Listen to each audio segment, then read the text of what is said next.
Pré-Genèse, chapitre 8. La fondation du monde. Quand Dieu, dans la Bible, la parole, dans Genèse chapitre 1, dit: au commencement, Dieu créa les cieux et la terre. Prenez le mot Dieu en hébreu. Voyez ce qu'il signifie. Ça s'écrit El, Ela, Elohim. Ce qui signifie le tout, celui qui existe par lui-même, le tout suffisant, le tout puissant. Il n'y avait rien avant cela. Il n'y avait point d'air, il n'y avait point d'étoile, point d'humidité, point d'eau, il n'y avait point d'atmosphère, point d'atomes, point de molécules. Il n'y avait rien avant cela. C'était Dieu, l'Éternel. Il y avait en lui des attributs, des sauveurs, des pères, des dieux. Il n'était pas en ce moment-là Dieu. Il était Dieu, mais il n'y avait rien d'autre. Point d'adoration. Donc, Dieu signifie objet d'adoration. Il n'y avait rien pour l'adorer. Souvenez-vous, il était El, Ela, Elohim, celui qui existe par lui-même. Il n'y avait que lui. Maintenant, Dieu, dans son grand univers, Dieu était juste comme de l'air. Il remplissait tout l'univers. Vous voyez, Jean chapitre 1, le verset 18, nous l'affirme: personne n'a jamais vu Dieu. Le Fils unique, qui est dans le sein du Père, celui-là qui l'a fait connaître. Notez bien, s'il est un fils, il doit être né d'eux. Vous voyez. Écoutez son témoignage. Le Fils de Dieu dit ceci: je fus enfanté, car il n'y avait point d'abîme, point de source chargée d'eau. Avant que les montagnes ne soient affermies, avant que les collines n'existent, je fus enfanté. Il n'avait fait ni la terre, ni les campagnes, ni les premiers atomes de la poussière du monde. Proverbe chapitre 8, versets 24 à 26. Maintenant, représentons-nous juste cela comme étant un halo blanc sortant de cet espace. C'était le Fils de Dieu, le Logos. Il était là, dans l'espace, en train de se déplacer comme un petit enfant jouant devant la porte de son père. Il s'est représenté dans son esprit ce que cela devait être. Vous voyez, il s'est représenté dans son esprit ce que le monde devait être. Remarquez maintenant, avant de créer le monde, il a d'abord créé les anges. Vous voyez, j'espère que ce n'est pas l'air sacrilège que j'appelle Dieu Papa, mais j'aimerais le dire de cette façon pour que vous le compreniez. Papa voulait avoir des enfants. Alors, quand tu l'as fait, il a dit qu'il y ait des anges. Et ils sont venus auprès de lui. Oh, c'est bien. Donc, le premier qui sont arrivés, c'était les anges. Ils ne pouvaient être perdus. Ils ne pouvaient donc pas être malades. C'étaient des êtres immortels. À ce moment-là, les anges, tout ce qu'ils pouvaient faire, c'était d'adorer. Ils l'ont adoré à ce moment-là et il était devenu Dieu. Vous voyez, El Elohim est devenu Dieu. Ils l'ont adoré des millions et des milliards d'années de temps incommensurable. Vous voyez. Et puis, après cela, Dieu dit, il dit, nous allons créer quelque chose de tangible. Quelque chose de tangible. Vous voyez. La première chose que Dieu a créée alors, c'était quoi? D'après Proverbe chapitre 8, verset 26, c'était le premier atome de la poussière du monde. Notez bien, lorsque Dieu créa le premier atome de la poussière du monde, cet atome était comme une goutte de rosée suspendue là dans le désert.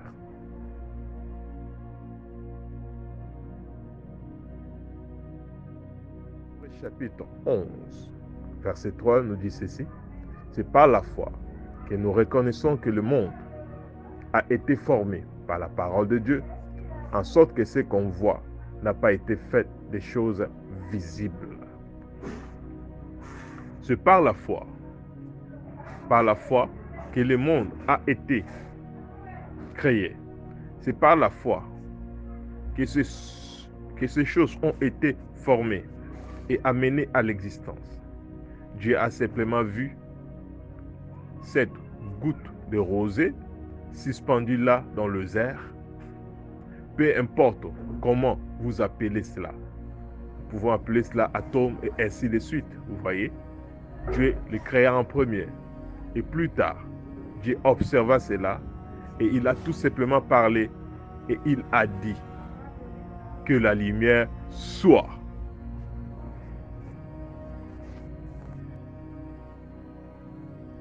Et cet atome a éclaté là et le soleil est venu à l'existence, la divinité. Il s'est mis à tournoyer des millions d'années. Il a tournoyé et peu après, un morceau s'en est détaché.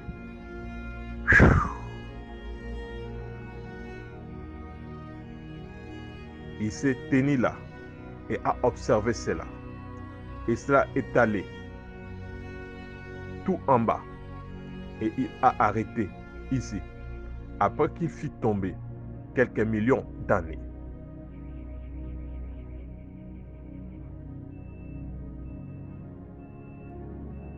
Un autre s'est détaché. Et il a laissé tomber après d'un certain endroit. Et il a arrêté cela. Que fait-il? Il a alors dans son esprit qu'un jour il y aura une terre, il y aura des hommes sur la terre. Et puis, il a arrêté. Alors, une autre s'est détachée en volant. Et il a laissé tomber quelques millions d'années. Puis, l'a arrêté. Qu'es-tu en train de faire? Il est en train d'écrire sa première Bible, les zodiaques. Il a donc quelque chose dans sa pensée. Et que fait-il? Il écrit sa première Bible. La première Bible que l'homme était. La première Bible que l'homme ait jamais consultée, c'était les étoiles, les zodiaques.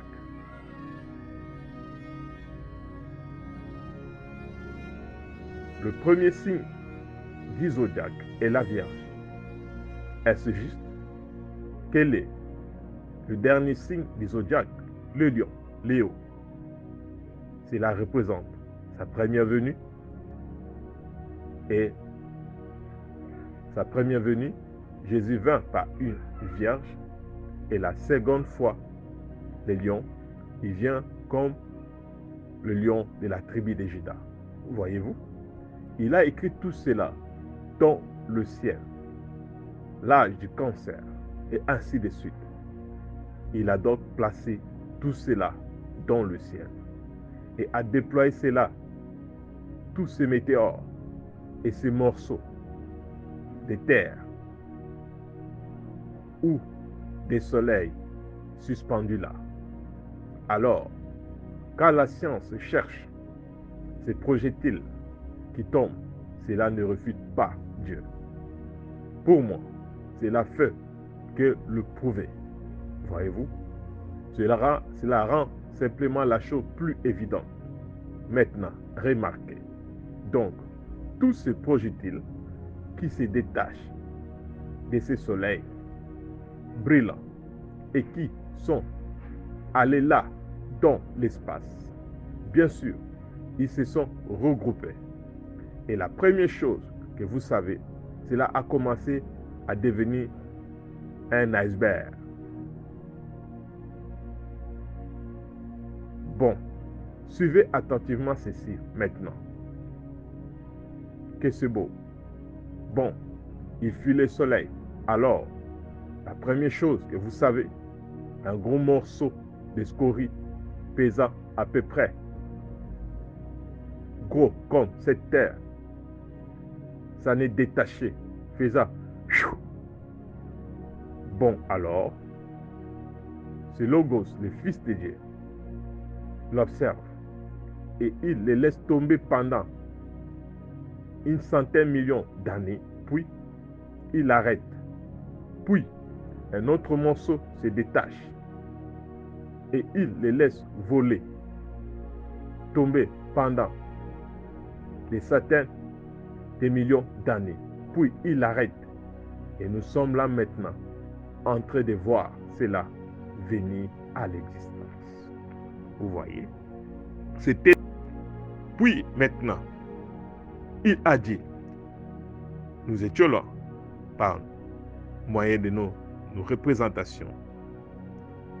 Nous avons entendu de dire ceci. Après qu'il fait tout cela, avant de faire quoi que ce soit d'autre, je peux voir ce petit halo de Logos se déplacer au-dessus de cette terre qui était simplement de la cendre gelée, suspendue là comme un grand iceberg, et il a rapproché du soleil. Et il a commencé à la faire tourner comme cela, autour du soleil, comme cela. Et cela commençait à fondre. Et les grands glaciers se sont détachés. Vous voyez, le Texas s'est formé, les plaines là, comme on nous l'enseigne, les icebergs sont venus là. Et les meilleurs chronologistes peuvent comprendre.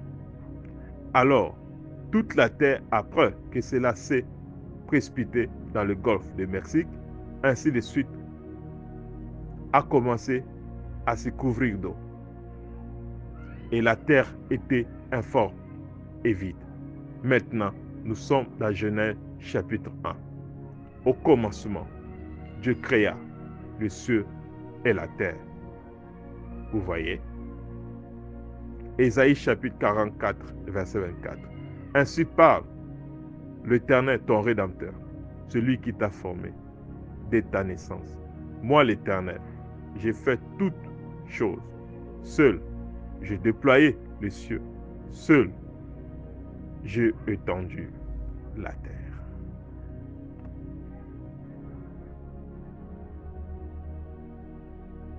Là, la fondation du monde.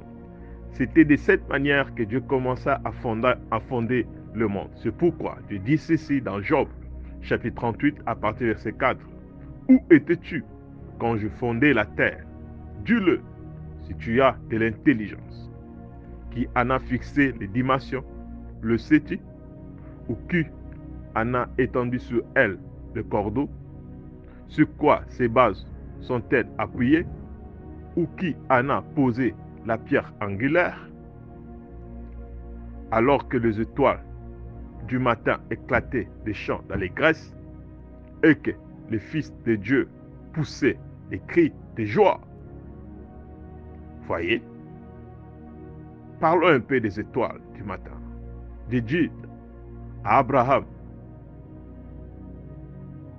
lève les yeux vers le ciel, contemple les étoiles si tu peux. Dans Genèse chapitre 15, verset 5. Et il dit, je ne peux pas. Et il dit, tu ne pourras pas non plus compter ta sémence, les étoiles. Vous voyez. Qui est l'étoile brillante du matin? Jésus-Christ de Nazareth. C'est l'étoile la plus brillante qui ait jamais vécu dans la chair humaine. Il est l'étoile brillante du matin. Il est la sémence d'Abraham, bénie par Isaac. Et nous, étant morts en Christ, nous revêtons la sémence d'Abraham et nous sommes héritiers selon la promesse. Remarquez maintenant, où était-il? C'est ça la question que Dieu pose. Remarquez, alors, chaque chrétien qui est un vrai et authentique chrétien était avec lui.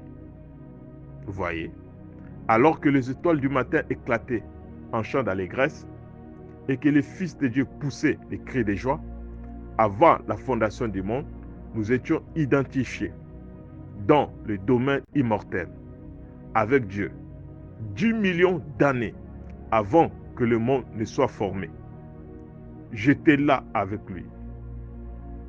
Si j'ai la vie éternelle, j'étais là avec lui. J'étais identifié avec lui lorsque les étoiles du matin éclataient en chants d'allégresse et que le Fils de Dieu poussait des cris de joie. Ainsi, les étoiles du ciel représentent les esprits des hommes. Vous voyez, ici, vous voyez, dans votre corps, il y a en vous un esprit, un autre homme. Votre extérieur, c'est un homme. Votre intérieur, c'est un autre homme. Ainsi, votre intérieur, c'est le surnaturel et votre extérieur, c'est le physique. Vous voyez? Et cela étant, si vous êtes spirituellement conduit par Dieu, vous devenez un messager de Dieu ou un ange. Le messager de Dieu, l'ange de Dieu, c'est exactement le même mot. On ne peut pas les dissocier, le messager de Dieu ou l'ange de Dieu. Et remarquez maintenant, il a dit, Jésus dit ici, dans Matthieu chapitre 18, le verset 10, « Gardez-vous de mépriser un seul de ces petits, car ils, leurs anges, voient continuellement la face de mon Père qui est dans le ciel. » Voyez-vous? En d'autres termes, leurs anges, leurs messagers, leurs corps angéliques vers lesquels ils vont quand ils meurent, sont continuellement devant la face de mon Père qui est dans le ciel. Matthieu chapitre 18, verset 10. Vous voyez? Rappelez-vous, ils ont un ange. Quand vous êtes né, il reste avec vous tout au long de la vie. Vous voyez? Quand Dieu créa, lorsque Dieu est en train de fonder le monde, nos anges gardiens ou nos représentations étaient là présents.